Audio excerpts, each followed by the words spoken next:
Autumn of 1945. The generals and field marshals of the Wehrmacht were the men to whom Hitler gave the task of conquering the world as the leaders of powerful new armies. This was a task they embraced with varying enthusiasm, but it was sweetened by massive personal rewards. As the war turned against them, they swallowed their own reservations and stayed loyal to their Führer to the very end. Throughout, they enacted their leader's genocidal ambitions.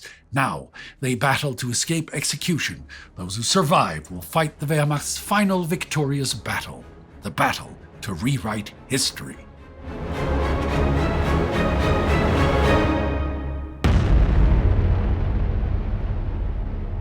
I'm Spartacus Olsson. This is a World War II legacy special on Hitler's generals and the creation of the clean Wehrmacht myth. Right now, in late 1945, Hitler's generals and the German military seem to be at their lowest ebb since the end of the First World War. The Wehrmacht has capitulated unconditionally. Millions of German soldiers are in Allied prison camps.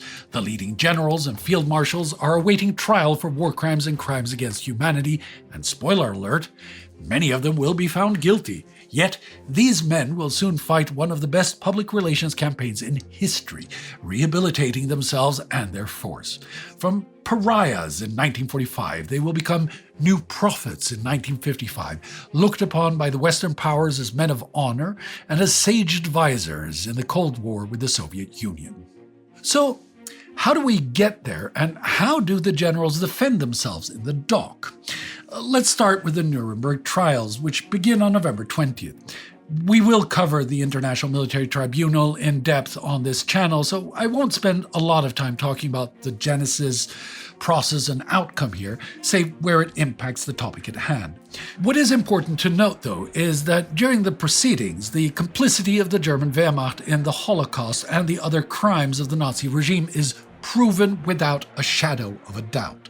Yet, just a decade later, the facts proven at Nuremberg are consigned to the memory hole. When it comes to the Wehrmacht, the trial focused on the operational level, those who had plotted and waged an aggressive war. Hence, the military defendants are Chief of the Wehrmacht High Command, Wilhelm Keitel, Chief of Operations Staff of the Wehrmacht, Alfred Jodl, Commander-in-Chief of the Luftwaffe, Hermann Göring, and the Commanders-in-Chief of the Navy, Erich Raeder and Karl Dönitz. The Heer, the army, is not represented, as Hitler had taken the post of commander-in-chief for himself in December 1941 after dismissing Walter von Brauchitsch. Although the main focus of the trials is the illegality of the military war, the prosecution presents copious evidence detailing the Wehrmacht's responsibility for genocide and murder on the ground, as the lead counsel for the prosecution, Telford Taylor, lays out when turning discussion to the Eastern Front. I propose to show here that the activities of the German armed forces against partisans and other elements of the population became a vehicle for carrying out Nazi political and racial policy and a vehicle for the massacre of Jews and numerous segments of the Slav population. I will show that the armed forces supported, assisted, and acted in cooperation with the SS groups. The prosecution has written evidence in the form of the Commissar order signed by Wilhelm Keitel, which authorized the execution of Soviet political officers. Taylor also has Field Marshal Walter von Reichenau's so-called severity order, which declared that the most important objective of this campaign against the Jewish Bolshevik system is the complete destruction of its sources of power and the extermination of the Asiatic influence in European civilization. Taylor calls on testimony by several senior SS figures, among them Walter Schellenberg, former deputy to Reinhard Heydrich and head of the SS Sicherheitsdienst Foreign Intelligence.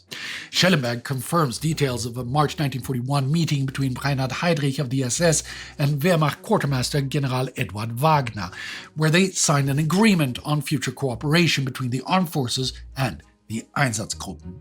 Next comes Erich von den Bach-Selewski to expand on how this worked in practice. Regular viewers of the War Against Humanity series will be familiar with him, the SS anti-partisan chief who oversaw a bloody war behind the lines in which all Soviet citizens were fair game for murder. Later, he oversaw the suppression of the Warsaw Uprising and the destruction of the Polish capital. He testifies to the widespread knowledge and involvement of the army group commanders and district commanders of the Wehrmacht in the anti-partisan operations, including Field Marshal Küchler's former commander of Army Group North, Field Marshals Kluge and Busch of Army Group Center, and Field Marshal Weiss of the Balkans. Bach-Selewski confirms that military commanders were fully aware of the true purpose of these operations, or as he puts it, the struggle against the partisan movement was a pretext for destroying the Slav and Jewish population. The methods were known generally, and hence to the military leaders as well. This cooperation was not a begrudging consequence of the Wehrmacht's attachment to the Nazi state. No, this was willing and enthusiastic participation by the armed forces. Nowhere is this clearer than in the testimony of Otto Ohlendorf, head of Einsatzgruppe D. Between June 1941 and 1942, his forces murdered around 90,000 people in the occupied Soviet Union, as Ohlendorf testifies. In Simferopol, the Army Command requested the Einsatzkommandos in its area to hasten the liquidations because famine was threatening and there was a great housing shortage. Ohlendorf's statement was particularly damning for Erich von Manstein, who commanded the nearby 11th Army, but will later proclaim he had been shocked to learn the murder of the Jews. In fact, the paperwork shows that Manstein was well aware of what was going on and had even requested that the SS hand over wristwatches taken from the murder victims to the army. Perhaps you might reasonably say the SS are simply trying to implicate the Wehrmacht to draw some of the heat away from themselves, but there are several army generals whose testimony supports Taylor's case. Take Johannes Blaskowitz, one of the few generals who made a serious attempt to rein in the actions of the SS during the occupation of Poland, and Field Marshal Werner von Blomberg, commander-in-chief of the Wehrmacht until 1938.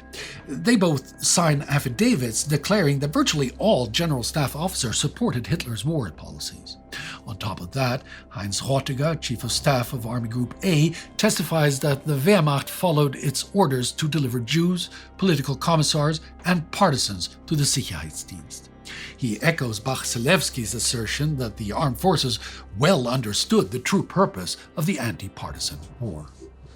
But all while the actions of the Wehrmacht are being laid out at Nuremberg, other German generals are already beginning their campaign to absolve the military of its sins. Central to this project are Franz Halder, former Chief of Staff of the Army High Command, and Erich von Manstein, former commander of Army Group South. By this point, both are in British custody, although Halder was initially held by the Americans up until October 1945. They are held at Nuremberg but will not appear as defendants, although they will appear as witnesses in 1946. While interned, they produce a document titled The German Army from 1920 to 1945, which lays out the false claim that the army had fought a conventional war completely separate from Hitler's ideological crusade against Jews and other targeted groups.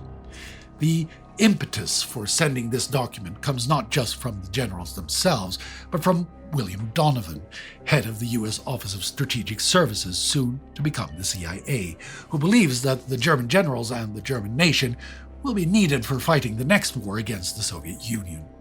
The Americans will give Halder another opportunity to set the narrative when they release him from custody in June 1947. They then assign him to manage the work of the Operational History German section of the United States Army Historical Division. The section's program seeks to make use of the operational knowledge and experience of several hundred captured German officers. The Americans choose Halder in part because they believe him, inaccurately, to have been an ardent opponent of Hitler's. This is a somewhat naive conclusion, but not entirely without logic, as Halder was dismissed by Hitler in 1942 and arrested in the aftermath of the July bomb plot of 1944. By the summer of 1948, Halder and his group are working out of Königstein and the Taunus Mountains and have contact with German officers held in Allied custody across Europe. Halder oversees the project as if he is once again leading a military operation. He ensures that the other officers contributing to the project are aligned with his ideals. These men include Gotthard Heinrici, Heinz Guderian, Albert Kesselring, Georg von Küchler, and Adolf Heusinger. The other officers address him as general, and from the start they are all agreed that they will defend the honor of the German Wehrmacht and pursue an anti-communist agenda. As Georg von Küchler puts it, no one is to be incriminated in any way when it comes to war crimes or crimes against humanity. Halder and his group oversee the production of what will eventually become 2,500 major manuscripts written by more than 700 former German officers.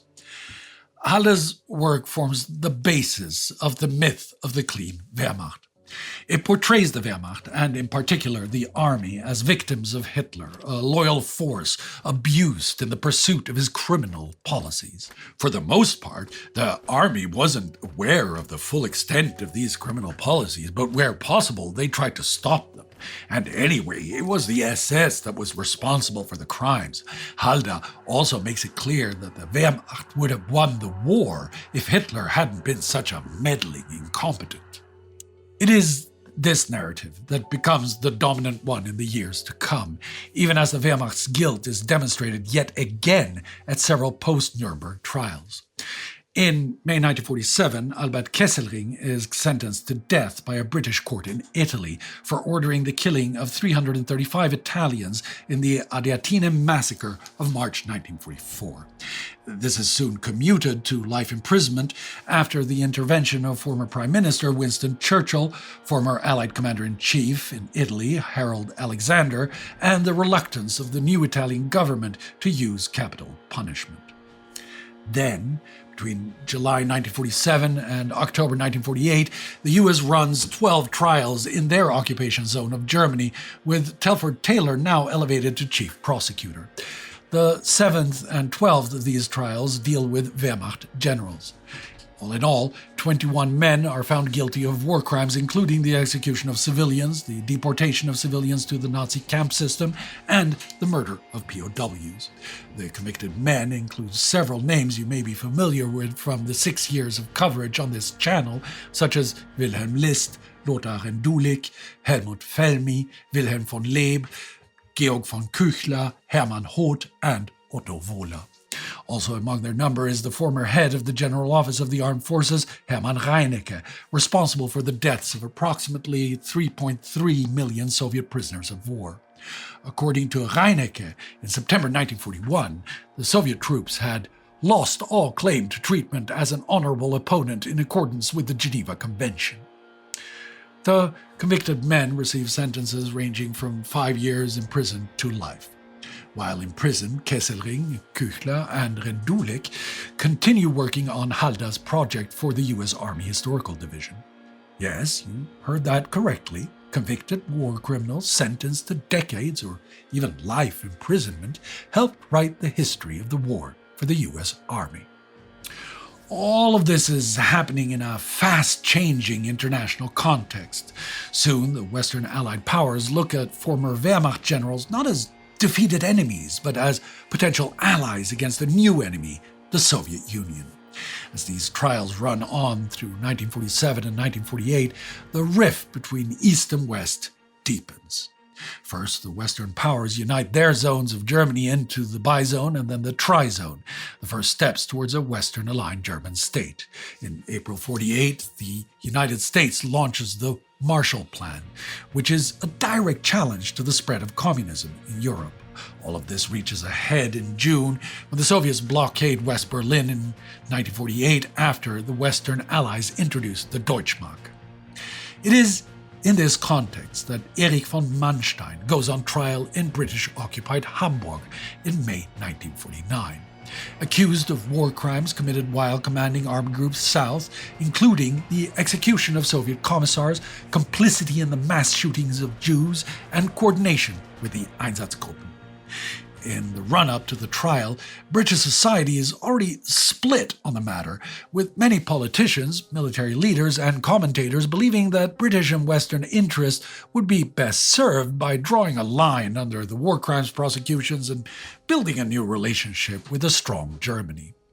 In preparation for the trial, Manstein's former chief of operations, Theodor Busse, raises a huge sum of money, including a donation from Churchill, and assembles a defense led by two Labour MPs, Reginald D. Paget and Samuel Silken.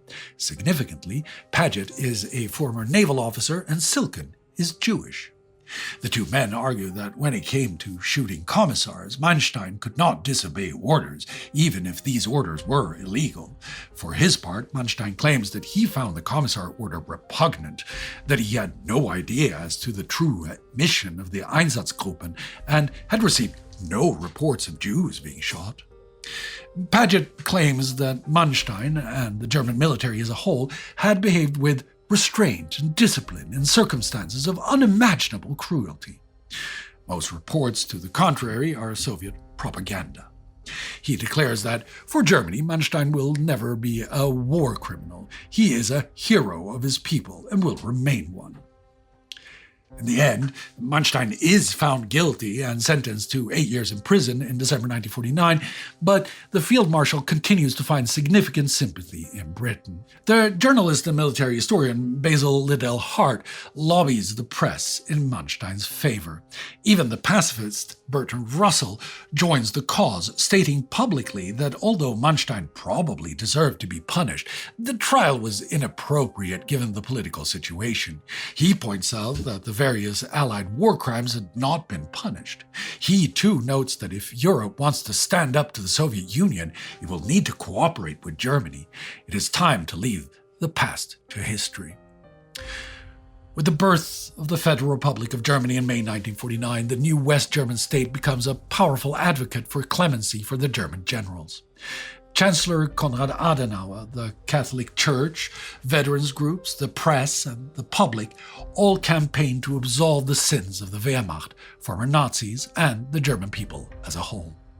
As I covered in a recent video on the failure of the Allied-run denazification program, the Adenauer government essentially amnesties most former Nazis beginning in 1949, and this is formalized with the passing of Article 131 of the Federal Republic's constitutional law. Then, in 1950, discussions begin about re-establishing a German army to confront the threat of communism. Such thoughts only become more urgent after the start of the Korean War. Konrad Adenauer discusses the matter with several former Wehrmacht officers, including Adolf Heusinger and Hans Speidel. In return for their participation, these men deemed that the Western Allies must stop what they called the defamation of the Wehrmacht and release convicted war criminals. To smooth the road ahead, Supreme Allied Commander of Europe, Dwight Eisenhower, makes a statement in January 1951 that there is a real difference between the German soldiers and Hitler and his criminal group. This is a reverse of his wartime opinion that the Wehrmacht and the Nazi Party were one and the same. Later in April, Adenauer proclaims that although certain soldiers were guilty, the vast majority had returned home from war with their honor intact. As the rearmament debate goes on, German generals find a supportive audience in the West. One of the most successful is Heinz Guderian, who escaped the war crimes trials because of a lack of evidence. In 1950, he publishes a pamphlet titled Kann Westeuropa verteidigt werden, or Can Western Europe Defend Itself?, which argues that the West had stabbed Hitler in the back and left Germany alone to fight a doomed defensive war against the Soviet Union. To see off the threat from the East once again, NATO needs a rearmed Germany with reintegrated Wehrmacht officers and soldiers. Guderian spends the next few years giving interviews and offers advice to the US Army on armored tactics. Konrad Adenauer is clear that there is a quid pro quo. If the West wants a rearmed Germany on its side, then they will need to free the Wehrmacht prisoners. The British and Americans both start doing so in the early 1950s. Wilhelm Ritter von Leeb already goes free in 1948. Lothar Rendulic, Helmut Felmy, and Otto Wohler are released in 1951. Kesselring is released in October 1952. A cancer diagnosis provides a convenient excuse. Manstein leaves prison in May 1953. Georg von Küchler, Hermann Hoth, and Hermann Reinecke are released in 1954. By the late 1950s, most Wehrmacht prisoners have been freed. From there, the generals are free to do as they wish. Above all, the generals write and network. Guderian's memoir, Panzerleader, repeats much of the clean Wehrmacht narrative and is hugely influential within military academies and very popular with the general public. Manstein will assist with planning the formation of the new German military, the Bundeswehr. His memoir, Lost Victories, is perhaps the most successful of all and is incredibly influential in shaping Western views of the Eastern Front. The essential argument of the book is that Manstein was a genius, Hitler was a fool, and the Wehrmacht was brilliant and innocent. The Field Marshal once again repeats the lie that he was never notified about the killing of Jews on the Eastern Front. British writers also seize on Field Marshal Erwin Rommel as an example of the clean and honorable Wehrmacht. Basil Liddell Hart publishes an edited collection of Rommel's papers in 1953, which starts the Rommel myth, that the Field Marshal had fought a war without hate in North Africa. As we have shown on this channel, while he may not have endorsed extermination policies, his campaign allowed the Nazis to implement anti-Semitic policy in the occupied areas. The Afrika Korps had an Einsatzgruppe attached, and Tunisian Jews were robbed of their possessions and forced into labor. That is not to mention what would have happened if the German army and the SS had been victorious in North Africa and made it through to the Jews in Palestine.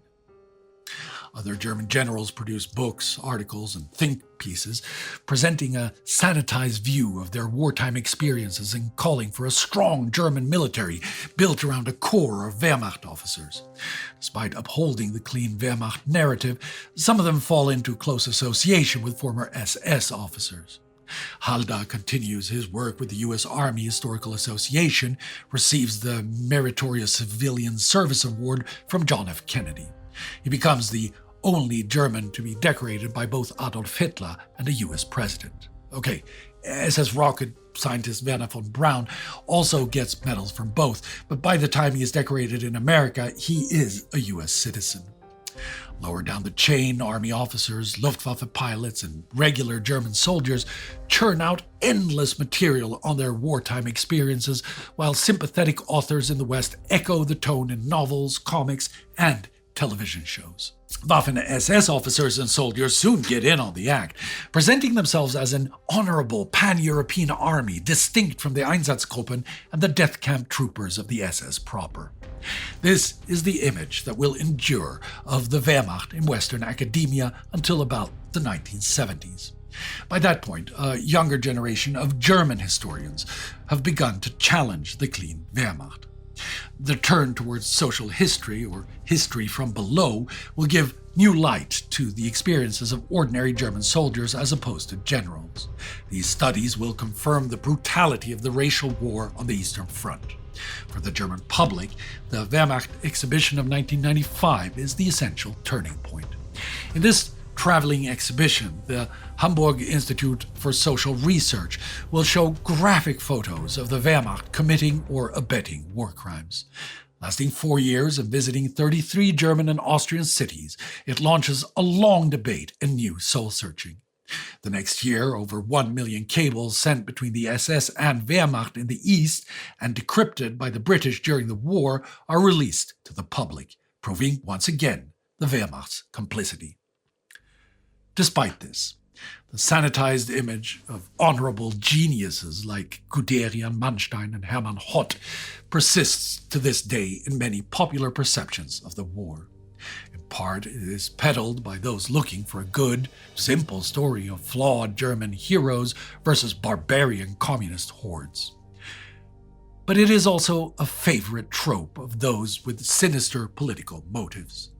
The truth is that the Wehrmacht were key enablers who enthusiastically launched and fought Nazi Germany's genocidal war. I will go so far as to say that without their active support, the murder of 17 million people would have been impossible. And while the vast majority of Wehrmacht soldiers were not murderers, perhaps not even active Nazis, the armed forces they were part of was forged in hatred, drilled for subjugation, and soaked in the blood of millions of men, women, children, and infants. Never forget.